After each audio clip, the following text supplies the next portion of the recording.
Good morning विद्यार्थी मित्रों, सुप्रभातम। जुओ धोरण 12 भौतिक विज्ञान पाठ 14 सेमीकंडक्टर इलेक्ट्रॉनिक्स में अपने अगाऊना लेक्चरनी अंदर बेंडवादने आधारे एन अर्धवाहक पी अर्धवाहक ये बधी बातों આપણે કરી। આજના નવા લેક્ચરમાં આપણે શુદ્ધ અર્ધવાહક માટે પુનઃસંયોજનનો દર સમજાવીને ni² બરાબર ni ઇન્ટુ NH સંબંધ આપણે મેળવવો છે। જો આપણે બે પ્રકારના અર્ધવાહકો ભણ્યા, શુદ્ધ અર્ધવાહક જેમાં માત્ર કોઈ અશુદ્ધિ ન ઉમેરેલી હોય અને सिलिकॉन होय तो बधा ज परमाणुओं सिलिकॉन ना होय, बीजा कोई अशुद्धिनो परमाणु अंदर न होय तो तेवा अर्धवाहकने आपणे शुद्ध अर्धवाहक कहीए छीए। एनुं स्फटिक बंधारण पण आपणे जोयुं। sp3 संकरण होय छे। जो एमां अशुद्धि उमेरीए तो बंधारणमां कोई फरक पड़तो नथी। हाँ, जो पेंटावेलेंट अशुद्धि उमेरो तो वधारामां तमने एक इलेक्ट्रॉन मळे અને ટ્રાયવેલેન્ટ અશુદ્ધિ ઉમેરો તો બંધની અંદર એક હોલ રચાય। બાકી બંધારણ તો એક પરમાણુ ચાર પરમાણુ સાથે બંધાતું હોય છે, એ જ રીતનું બંધારણ હોય છે। એટલે શુદ્ધ કે અશુદ્ધ અર્ધવાહકોનું સ્ફટિક બંધારણ તો સમાન જ હોય છે મિત્રો। ખાલી અંદર ઇલેક્ટ્રોન હોલની સંખ્યામાં વધઘટ થઈ શકે। આપણે શુદ્ધ सिलिकॉनનું स्फटिक બંધારણ પણ અગાઉ સમજાવી ચૂક્યા। જો નીચા તાપમાને વાત કરીએ તો બધા જ ઇલેક્ટ્રોન સહસંયોજક બંધમાં જકડાયેલા હોય છે, કોઈ ઇલેક્ટ્રોન મુક્ત હોતો નથી। માટે વહન કરાવનાર કોઈ ઇલેક્ટ્રોન ન હોવાના કારણે જો બેન્ડવાદને આધારે વાત કરીએ તો કંડક્શન બેન્ડ સંપૂર્ણ ખાલી, વેલેન્સ બેન્ડ સંપૂર્ણ ભરાયેલું। જો તમે અશુદ્ધિનો પરમાણુ નાખી અને એન પ્રકારનો અર્ધવાહક બનાવો તો તમને આવું વધારામાં એક ઇલેક્ટ્રોન મળે। બાકી બંધારણ તો આવું જ રહે, પણ એ વધારાનો ઇલેક્ટ્રોન આપણે અહીંયા ડોનર અશુદ્ધિનો ઇલેક્ટ્રોન આ રીતે આપણે બતાવતા હતા। તો આ શુદ્ધ અર્ધવાહક કહેવાય। અને જો આ ન બતાવો, આ ઇલેક્ટ્રોન ન બતાવો તો શુદ્ધ અર્ધવાહક। હવે મિત્રો, આવા અશુદ્ધ કે શુદ્ધ અર્ધવાહકને જો ઉર્જા આપો, તમે કંઈક શક્તિ આપો, તો એ સંજોગોમાં આ બંધમાં રહેલા ઇલેક્ટ્રોનની ઉષ્મા ઉર્જા મળે અને બંધમાં રહેલા ઇલેક્ટ્રોનને ઉર્જા મળવાથી એ બંધ તોડીને બહાર આવે। આપણે જાણીએ છીએ કે સિલિકોનમાં બંધમાંથી ઇલેક્ટ્રોનને બહાર કાઢવા માટે ઓછામાં ઓછી 1.1 ઇલેક્ટ્રોન વોલ્ટ ઉર્જા જોઈએ, જેને આપણે બેન્ડ ગેપ ઉર્જા પણ કહેતા હતા। આ બે ગેપ વચ્ચેની ઉર્જા સિલિકોન માટે બેન્ડ ગેપ ઉર્જા 1.1 કેવી હોય છે। જો આપણે બંને દૃષ્ટિકોણથી વિચારીએ મિત્રો, તો જો તમે સ્ફટિકને અર્ધવાહકને ઉષ્મા ઉર્જા આપશો તો આ ઇલેક્ટ્રોન ઉર્જા મેળવી અને બંધમાંથી બહાર નીકળી જાય। માટે બંધમાં એના નામની ખાલી જગ્યા હોલ રચાય। એટલે જો તમને એક ઇલેક્ટ્રોન મળે તો એક હોલ મળે, તો ઇલેક્ટ્રોન હોલની જોડી ઉત્પન્ન થાય। શું થાય? ઇલેક્ટ્રોન હોલની જોડી। આ જ બાબત અહીં બતાવી હોય તો જો આ બંધમાંથી એક ઇલેક્ટ્રોન નીકળી અને વહન કરાવવા ચાલ્યો જાય તો કંડક્શન બેન્ડમાં એક ઇલેક્ટ્રોન મળી અને વેલેન્સ બેન્ડમાં હોલ રચાય। તો આ રીતે શુદ્ધ કે અશુદ્ધ અર્ધવાહકને ઉર્જા આપવાથી વેલેન્સ બેન્ડમાંથી ઇલેક્ટ્રોન કંડક્શન બેન્ડમાં જાય છે। પરિણામે ઇલેક્ટ્રોન હોલનું જોડકું રચાય છે। જો આ એક ઇલેક્ટ્રોન ઉત્પન્ન થયું તો સામે એક હોલ ઉત્પન્ન થયું। જો કોઈ બીજી જગ્યાએ બંધ તૂટ્યો હોય તો બીજો ઇલેક્ટ્રોન ઉત્પન્ન થાય, તો બીજો હોલ ઉત્પન્ન થાય। તો જો હોલ બે, ઇલેક્ટ્રોન પણ બે, ટૂંકમાં બેની જોડી ઉત્પન્ન થાય તો આમ ઇલેક્ટ્રોન હોલનું જોડકું રચાય છે। અને આ પરિસ્થિતિ સ્થાયી નથી હોતી કે ચલો અહીં બે જ હોલ ને બે જ ઇલેક્ટ્રોન કાયમ માટે રહેશે, એવું નહીં। કદાચ વધારે બંધ તૂટે તો વધારે ઇલેક્ટ્રોન મુક્ત થાય, વધારે હોલ પણ ઉત્પન્ન થાય।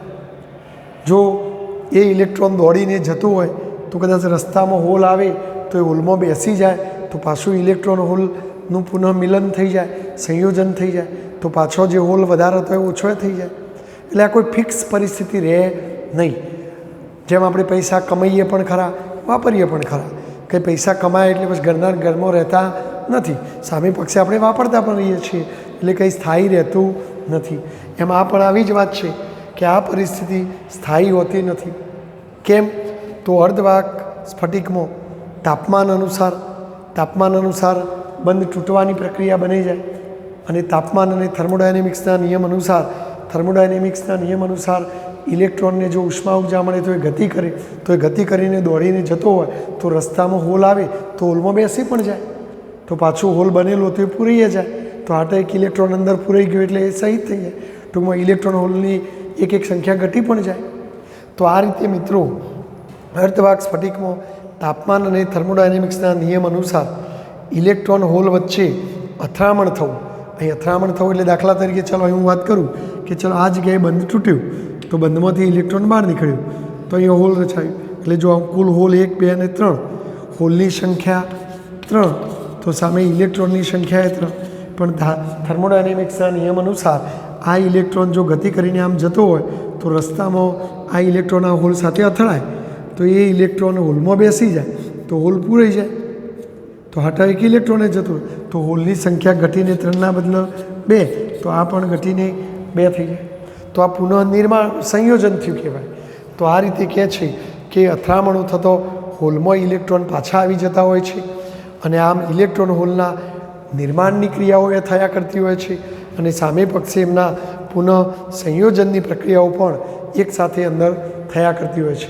જેમ જીવસૃષ્ટિમાં નવા જીવોનો જન્મ પણ થતો હોય છે, સામે પક્ષે કેટલાક મૃત્યુ પણ પામતા હોય છે, અને આમ બંને ક્રિયાઓ સતત ચાલતી હોય છે. પૈસા કમાવાનું પણ ચાલતું હોય છે, પૈસા વાપરવાનું પણ ચાલતું હોય છે, ખાઈએ પણ છીએ, સામે પક્ષે આપણે એનું મર્દ ત્યાગ પણ કરીએ છીએ.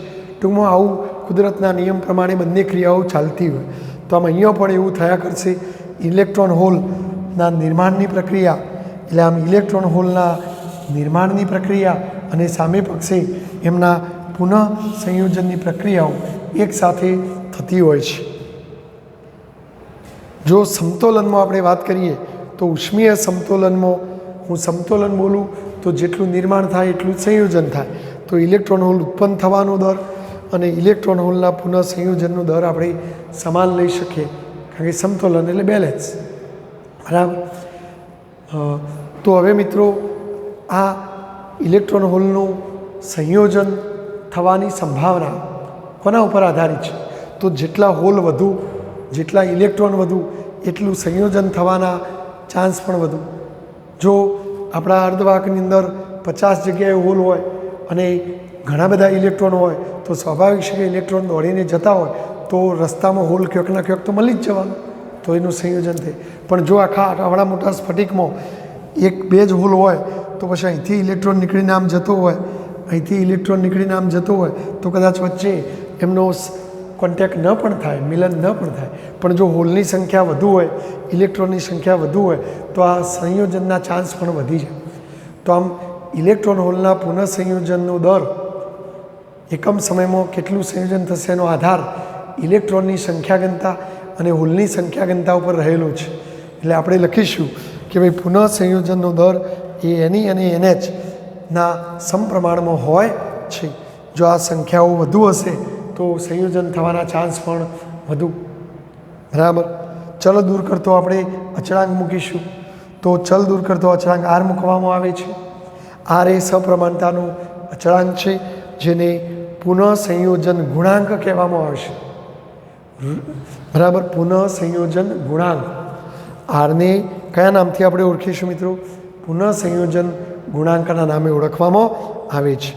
અશુદ્ધ અર્ધવાહકમાં એની ને NH સરખા હોતા નથી, એટલે આપણે અહીંયા એની લખવું પડે, અહીંયા NH લખવું પડે, કારણ કે અશુદ્ધ અર્ધવાહકમાં પહેલેથી પેલી અશુદ્ધિના ઇલેક્ટ્રોન પણ હોય છે, એટલે એની ઇઝ ગ્રેટર ધેન NH હોય છે જો N પ્રકારનો અર્ધવાહક હોય તો, અને જો P પ્રકારનો અર્ધવાહક હોય તો NH is greater than n i હોય છે.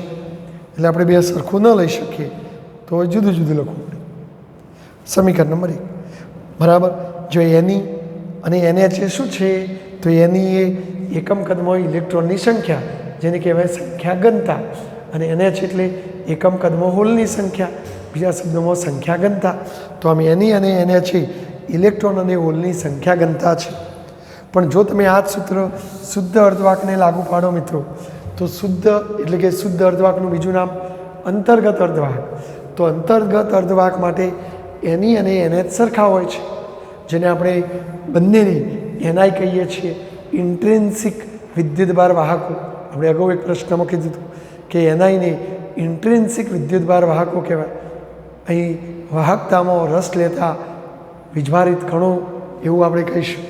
તો પછી આપણે જો શુદ્ધ અર્ધવાહક માટે સૂત્ર બનાવીએ તો એનીની જગ્યાએ પણ એનઆઈ, એનએચની જગ્યાએ પણ એનઆઈ. તો પુનઃસંયોજનનો દર આર બરાબર પુનઃસંયોજનનો દર બરાબર આર. એનીની જગ્યાએ એનઆઈ, એનએચની જગ્યાએ પણ એનઆઈ, એનઆઈ ગુણ્યા એનઆઈ એટલે એનઆઈ સ્ક્વેર. સમીકરણ નંબર 2. પરંતુ મિત્રો શુદ્ધ અર્ધવાહક લો કે અશુદ્ધ અર્ધવાહક, એમનું બંધારણ તો સરખું જ હોય. માટે બંધ તૂટવાની ક્રિયા, બંધના પુનઃ સંયોજનની ક્રિયા એ તો તાપમાન ઉપર આધારિત છે. માટે તમે શુદ્ધ અર્ધવાહકને તાપમાન આપો તો બંધ તૂટવાની ને સંયોજવાની જેવી ક્રિયાઓ થતી હોય, તો અશુદ્ધ અર્ધવાહકને પણ એવું જ તાપમાન આપો તો એમાં એવી જ ક્રિયાઓ થતી હોય. તો આ પુનઃ સંયોજનનો દર બંનેમાં સમાન ટાઈપનો હોય.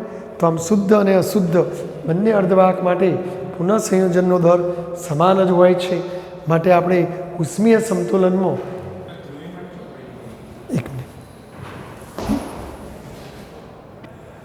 માટે મિત્રો આપણે, કારણ કે આ બધી ઘટનાઓ થર્મોડાયનેમિક્સના નિયમ અને તાપમાન ઉપર આધારિત છે અને તો બંનેને સમાન રીતે લાગુ પડે, માટે આપણે પુનઃ સંયોજનનો દર સરખાવી દઈએ બંને 1 અને 2 માટે. તો સમીકરણ 1 અને 2 સરખાવી દઈએ તો આર એનઆઈ સ્ક્વેર બરાબર આર એની ઇન્ટુ એનએચ. બંને બાજુ આર આર ઉડી જાય તો n i square is equal to n i into n. જો એનઆઈને શું કહેવાનું તમારે? શુદ્ધ અર્ધવાહકમાં ઇલેક્ટ્રોનની સંખ્યા ઘનતા અથવા હોલની સંખ્યા ઘનતા, જેને એનઆઈ કહેવાય. જ્યારે આ શું છે? અશુદ્ધ અર્ધવાહકમાં સંખ્યા ઘનતા છે. તો આ સૂત્ર આપણે આ રીતે મેળવી શકીએ. તો 2 ગુણમાં જો મિત્રો આ પ્રશ્ન પૂછાય તો આટલું લખવાનું રહેશે. પેલી આકૃતિ તો ખાલી સમજાવવા માટે મેં દોરી છે, તમારે દોરવાની જરૂર નથી. ચલો સ્ક્રીનશોટ લઈ અને લખી દેશો. જો આના અનુસંધાનમાં હું 1-2 દાખલા પણ તમને સમજાવીશ.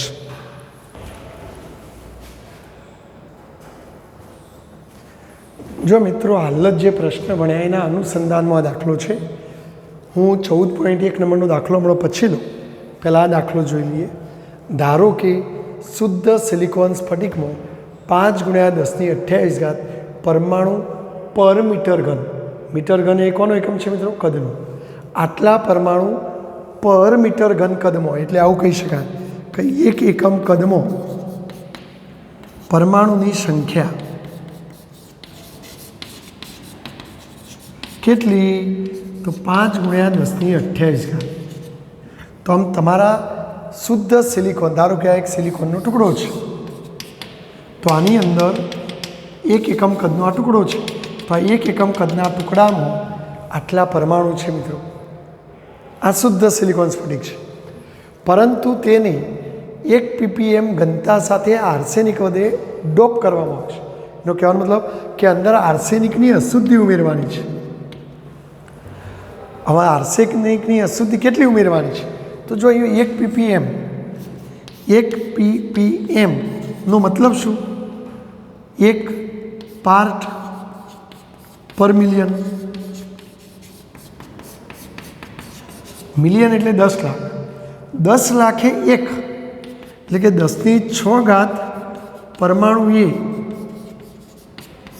એક અશુદ્ધિનો પરમાણુ નાખવાનો. કહેવા આવું માગે છે કે 10⁶ શુદ્ધ પરમાણુ હોય તો એમાં તમારે 1 અશુદ્ધિનો પરમાણુ નાખવાનો. હવે આર્સેનિક એ પેન્ટાવેલેન્ટ અશુદ્ધિ છે અને 1 પરમાણુ નાખો તો 1 ઇલેક્ટ્રોન મળે, 2 પરમાણુ નાખો તો 2 ઇલેક્ટ્રોન મળે. તો જો હવે આપણે આપણા આ આખા કદમાં કુલ આટલા પરમાણુ છે, તો આટલા પરમાણુમાં કેટલા અશુદ્ધિના પરમાણુ નાખવા આપણે ગણી નાખીએ. તો જો આપણે અહીંયા મિત્રો 10⁶ એ 1 નાખવાનું, 10⁶ પરમાણુ એ 1 અશુદ્ધિ પરમાણુ. તેથી તમારા સ્ફટિકમાં 5 × 10⁻28 પરમાણુ છે. તો 5 ગુણ્યા 10⁻28 પરમાણુ એ કેટલા? તો આમ અશુદ્ધિ એના પરમાણુની સંખ્યા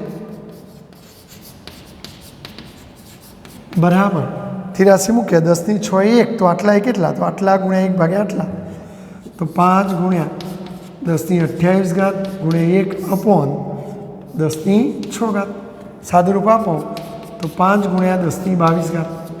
એનો મતલબ કે તમારા આ ટુકડામાં જો આટલા પરમાણુ હોય તો તમારા અશુદ્ધિના આટલા પરમાણુ નાખવા પડે. હવે આર્સેનિક એ પેન્ટાવેલેન્ટ અશુદ્ધિ છે, માટે તમે એક પરમાણુ નાખો તો 5 ઇલેક્ટ્રોન પૈકી 4 બંધમાં બંધાઈ જાય, પણ મુક્ત ઇલેક્ટ્રોન તમને 1 મળે. તો એક પરમાણુથી 1 ઇલેક્ટ્રોન મળે, તો આટલા પરમાણુથી આટલા ઇલેક્ટ્રોન મળે. માટે આર્સેનિક અશુદ્ધિ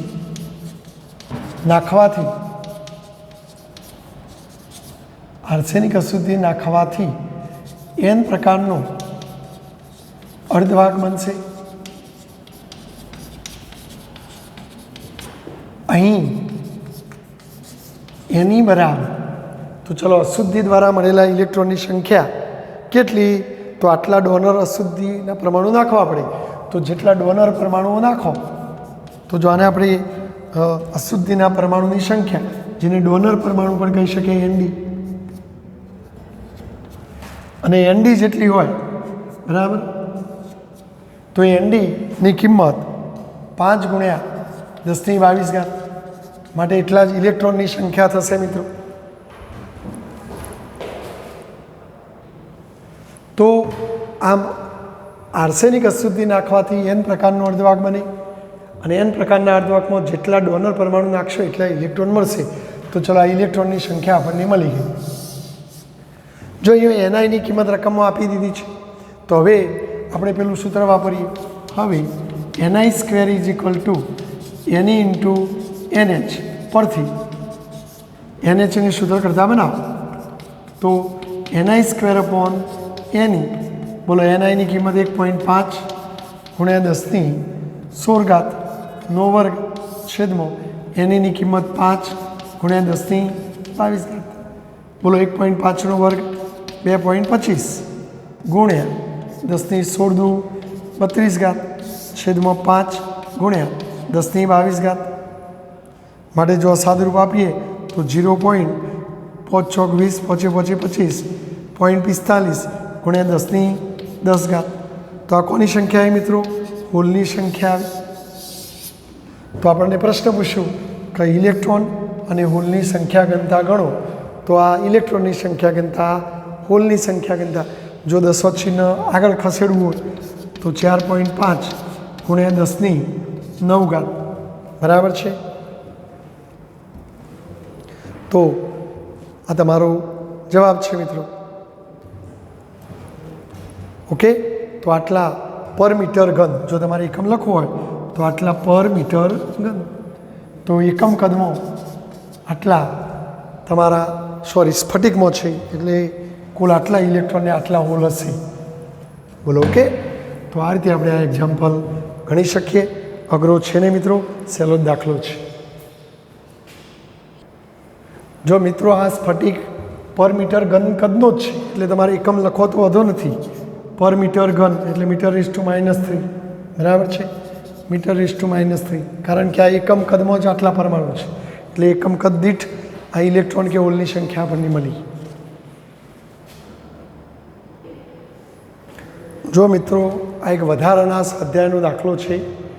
હમણાં જ 2020માં પૂરક પરીક્ષા બોર્ડની લેવાઈ, એમાં આ દાખલો પૂછેલો. સહેલો જ દાખલો છે. જો 1 મીટર ઘન દીઠ સિલિકોનના પરમાણુઓની સંખ્યા 5 ગુણ્યા 10⁻28 છે. એનો મતલબ કે એક એકમ કદમાં સિલિકોન પરમાણુની સંખ્યા આપણને આપી દેવામાં આવી છે 5 ગુણ્યા 10⁻28 બરાબર છે. આ સિલિકોનની સંખ્યા છે. હવે આ સિલિકોન એટલે ધારો કે આપણે આ એકમ કદનો ટુકડો લઈએ, તો આ એકમ કદના ટુકડામાં આ સિલિકોન પરમાણુની સંખ્યા આટલી છે. હવે આ ટુકડામાં એક જ સમયે એક સાથે આર્સેનિકના અને ઇન્ડિયમના પરમાણુઓ નાખવાના છે. પણ જો આર્સેનિકના કેટલા નાખવાના છે? 5 × 1022 પરમાણુ પર મીટર ઘન. 1 મીટર ઘનમાં 5 × 1022 પરમાણુઓ આર્સેનિકના નાખવાના છે. હવે આર્સેનિક પેન્ટાવેલેન્ટ અશુદ્ધિ છે, ડોનર અશુદ્ધિ છે. તો પછી તમને ડોનર અશુદ્ધિ નાખવાથી જેટલા પરમાણુ નાખો એટલા ઇલેક્ટ્રોન તમને વધારા ના મળે.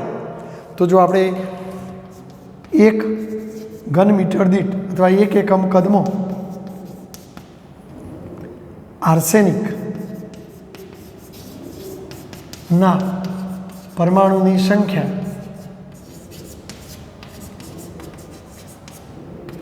1 એકમ કદમાં આર્સેનિકના પરમાણુની સંખ્યા, જેને આપણે ડોનર અશુદ્ધિના પરમાણુ કહીશું, તો એ તમને કહી દેવામાં આવશે 5 × 1022.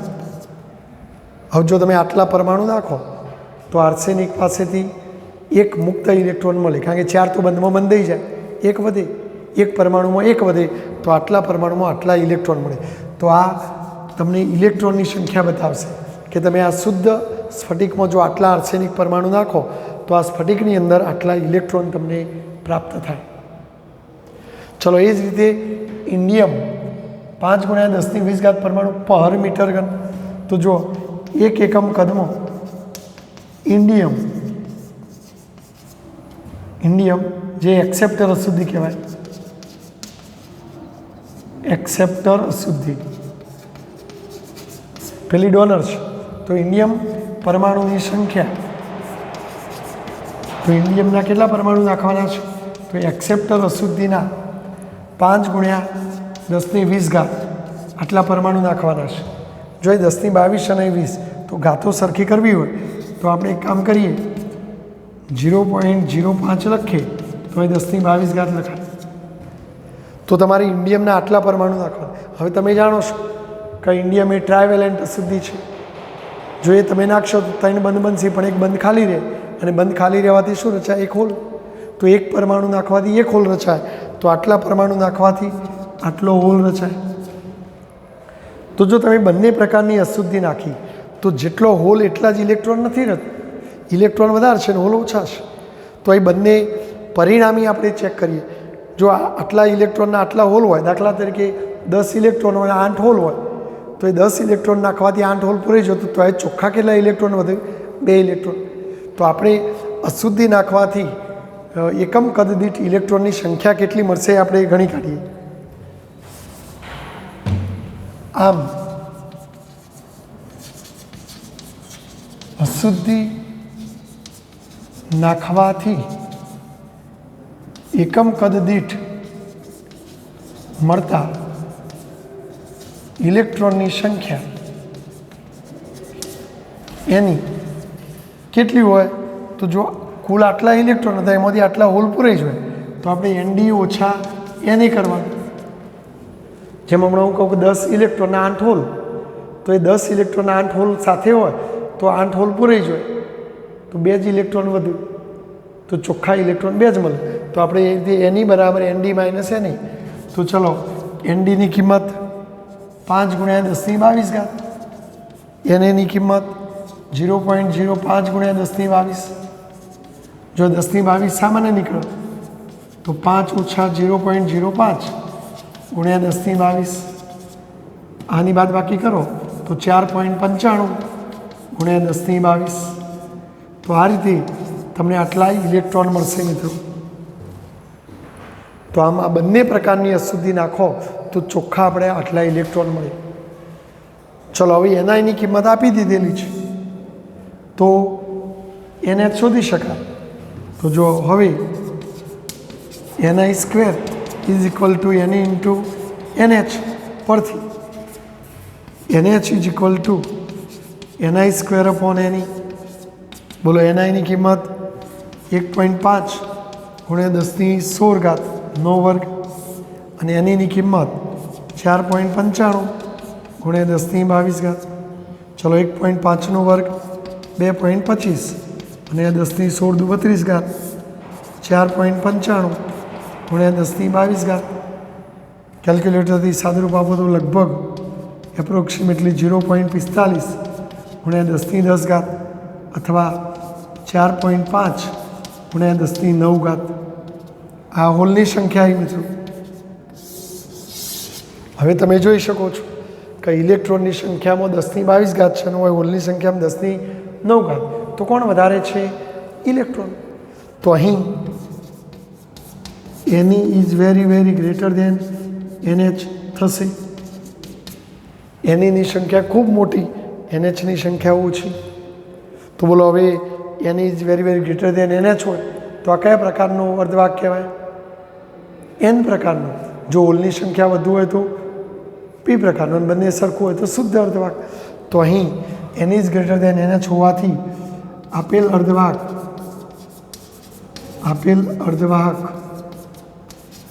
N પ્રકારનો બનશે. તો આપણને છેલ્લો પ્રશ્ન પૂછ્યો છે કે આ દ્રવ્ય N કે P પ્રકારનું હશે? તો N પ્રકારનો બનશે. તો ચલો સ્ક્રીનશોટ લઈ અને લખી દેશો મિત્રો.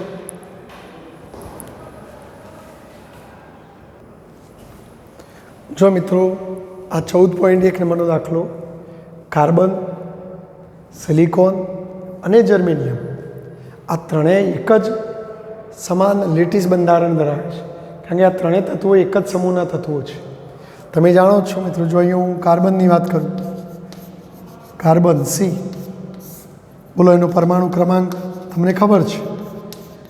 કાર્બનનો પરમાણુ ક્રમાંક 6, બરાબર. માટે જો એની ઇલેક્ટ્રોનિક સંરચના લખીએ તો ઇલેક્ટ્રોન રચના 1s2 2s2 2p2, તો 2 4 ને 2 6, તો આ 12ની કક્ષા. તો જો કાર્બનમાં અહીં બહારની પણ બીજા નંબરની બહારની બીજી કક્ષામાં 4 ઇલેક્ટ્રોન છે. એટલે જો તમે આવું ચિત્ર દોરી શકો કે આ ન્યુક્લિયસ, આ પહેલી કક્ષા જેમાં 2 ઇલેક્ટ્રોન હોય, અને આ બીજી કક્ષા જેમાં 4 ઇલેક્ટ્રોન હોય. જો તમે સિલિકોનની વાત કરો મિત્રો, સિલિકોન જેનો પરમાણુ ક્રમાંક આપણને ખબર છે, પરમાણુ ક્રમાંક 14, માટેની ઇલેક્ટ્રોનિક સંરચના, ઇલેક્ટ્રોન રચના લખીએ આપણે તો 1s2 2s2 2p6 3s2 3p2. તો જો એ 12ની કક્ષા 3 નંબરની થશે તો આપણે કહીશું કે ભાઈ ત્રીજી કક્ષામાં 4 ઇલેક્ટ્રોન છે. એટલે જો એનું બંધારણ ચિત્ર આવું દોરાય, ન્યુક્લિયસ, આ પહેલી કક્ષા, આ બીજી કક્ષા, પહેલી કક્ષામાં 2, બીજી કક્ષામાં 6 ને 2 8, અને આ ત્રીજી કક્ષા, તો ત્રીજી કક્ષામાં 4 ઇલેક્ટ્રોન હોય મિત્રો. એટલે જો અહીંયા 12ની કક્ષા ન્યુક્લિયસની નજીક છે, અહીં 12ની કક્ષા ન્યુક્લિયસથી દૂર છે. જો તમે જર્મેનિયમની વાત કરો મિત્રો, તો જો જર્મેનિયમ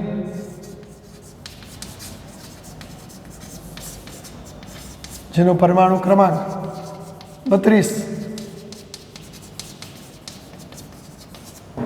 માટે ઇલેક્ટ્રોન રચના તમે યાદ કરો 1s2 2s2 2p6 3s2 3p6 3d10 4s2 4p2. તો જો એ ચોથી કક્ષામાં 2 ઇલેક્ટ્રોન આવે તો અહીંયા આપણે એવું કહીશું કે ભાઈ ચોથી કક્ષામાં 4 ઇલેક્ટ્રોન છે,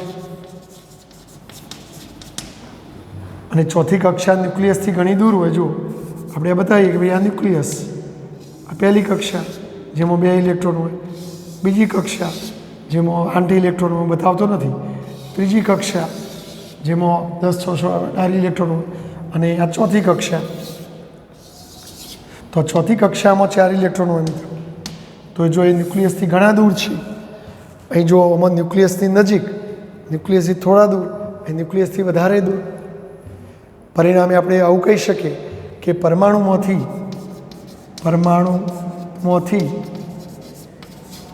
ઇલેક્ટ્રોન, પરમાણુમાંથી ન્યુક્લિયસથી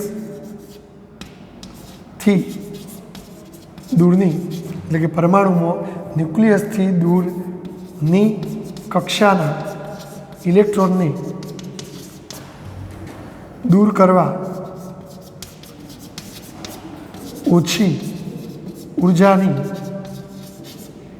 હવે આ ઉર્જા ઇલેક્ટ્રોન ગુમાવો તો એ આયન બનાવે, એટલે ઘણીવાર આયનીકરણ ઉર્જા પણ કહેવાય. આયનીકરણ ઉર્જાની ઓછી ઉર્જાની જરૂર પડે, તો આમાં વધુ ઉર્જાની જરૂર પડે. આમાં ઇલેક્ટ્રોનને દૂર કરવા થોડી ઓછી ઉર્જા છે, અને આમાં તો એકદમ ઓછી ઉર્જા. તો કયા તત્વમાં ઇલેક્ટ્રોન સહેલાઈથી મુક્ત થઈ જાય? આમાં જરૂર પડે. તેથી જર્મેનિયમ ઉર્જા ઇઝ લેસ ધેન સિલિકોનની ઉર્જા ઇઝ લેસ ધેન કાર્બનમાં વધુ ઉર્જાની જરૂર પડે. જો હું આંકડા પણ તમને યાદ કરાવું તો જર્મેનિયમ માટે બંધમાંથી ઇલેક્ટ્રોનને મુક્ત કરાવવા 0.7 EV ઉર્જાની જરૂર પડે, સિલિકોનમાં 1.1 EV ઉર્જાની જરૂર પડે, અને કાર્બનમાં લગભગ 5.4 EV ઉર્જાની જરૂર પડે છે મિત્રો. તો તમે સમજી શકશો કે ભાઈ કાર્બનમાં ઇલેક્ટ્રોન ન્યુક્લિયસની ખૂબ નજીક છે, માટે સહેલાઈથી મુક્ત ન થાય, માટે તમને અહીં મુક્ત ઇલેક્ટ્રોન મળે નહીં, અને મુક્ત ઇલેક્ટ્રોન ના મળે તો કાર્બન અવાહક. તો આમ આપણે આવું કહી શકીએ કે ભાઈ વહન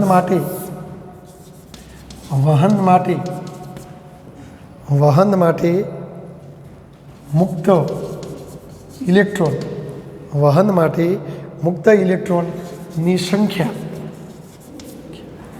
સિલિકોન અને જર્મેનિયમમાં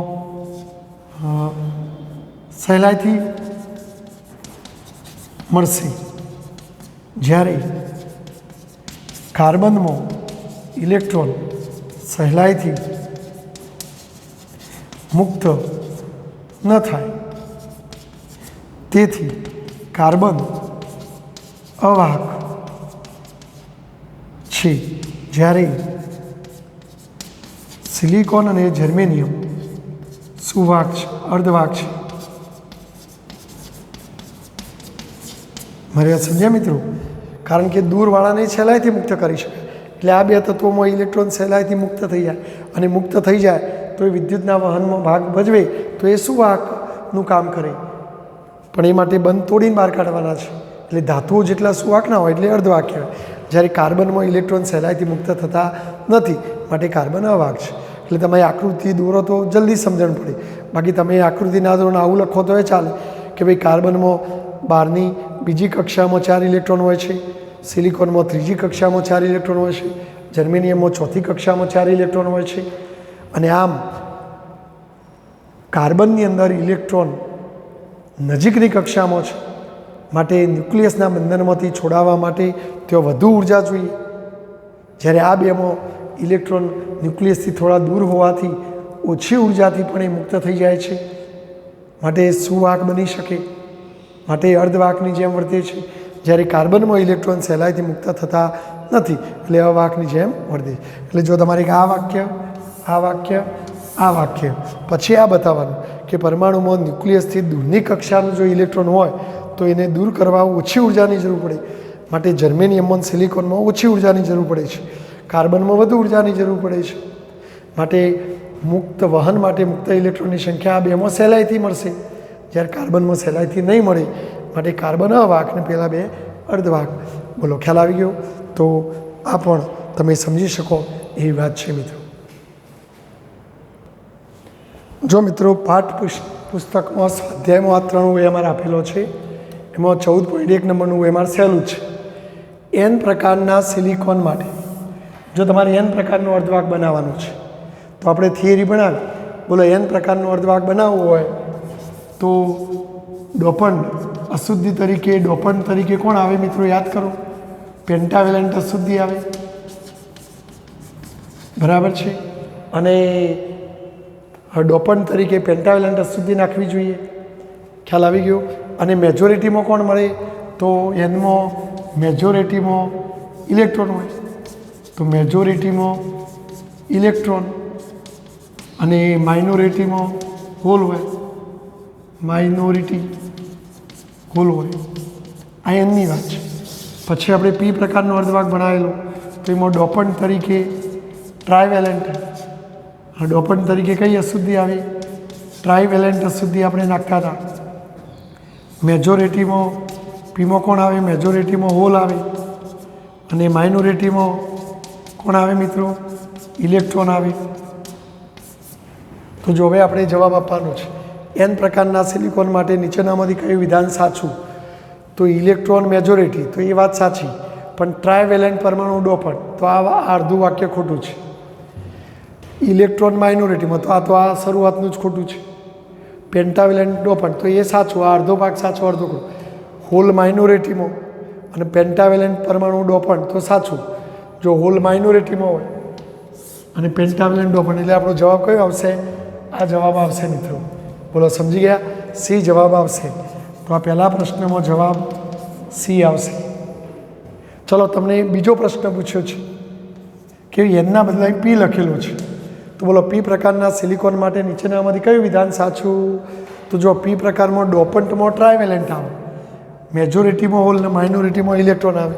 તો જો પી પ્રકારમાં હોલ મેજોરિટીમાં આવે અને ટ્રાયવેલેન્ટ, તો ટ્રાયવેલેન્ટ ડોપન્ટ આવે, એટલે આમાં ડી જવાબ આવે.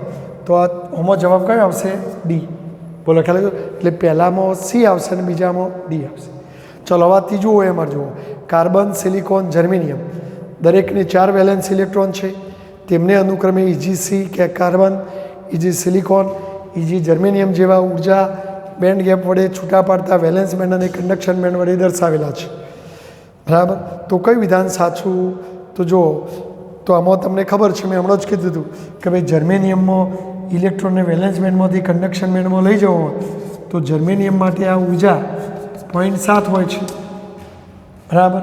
પછી સિલિકોન માટે આ ઉર્જાનું મૂલ્ય તમને ખબર છે 1.1 EV હોય છે. અને પેલા કાર્બનમાં તમારે ઇલેક્ટ્રોનને મુક્ત કરાવીને લઈ જવા 5.4 EV હોય છે. તો એ સૌથી મોટું કાર્બન માટે આવે, સિલિકોન માટે નાનું. તો આમાં જવાબ તમે જુઓ કે આ સી જવાબ આવશે. કાર્બન માટે મોટું, એનાથી સિલિકોન માટે ઓછી, એનાથી, એટલે આમાં કયો જવાબ આવશે? સી. તો આ બધી માહિતી તમે સમજ્યા હોય તો આવો એમાંના જવાબ આપી શકો. બરાબર છે. તો લખી કાઢજો મિત્રો, અથવા ચોપડીમાંથી સીધું લખજો.